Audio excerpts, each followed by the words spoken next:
Everything was once only imagined. Now tonight, find out exactly what you, not what they think you ought to want, what you want. Ask no one's permission. You don't need any man's permission. You don't need your own decision. What do I want?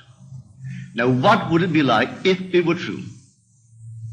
What would I feel like were it true? Now, catch the mood and try to give that mood all the sensory vividness of reality, all the tones of reality, and then sleep in it, just as though it were true. And then await the inevitable. The inevitable is you're going to resurrect it and objectify it on the screen of space. And then the world will call it real. And they may not believe you. It doesn't really matter. If you tell them it came to pass because you simply imagined it.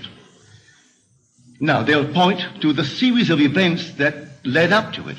And they will give credit to the bridge of incident across which you walked towards the fulfillment of that state.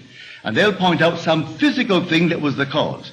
No, the cause is invisible, or the cause is God. And God is invisible to mortal eye. Who knows what you're imagining? No one knows. But you can sit down and imagine, and no one can stop you from doing it. But can you give reality to the imagined state? If you do, yes, a bridge of incident will appear in your world. And you'll walk across some series of events leading up to the fulfillment of the imaginal state. But don't give causation to any physical step that you took towards the fulfillment of it. You imagined yourself having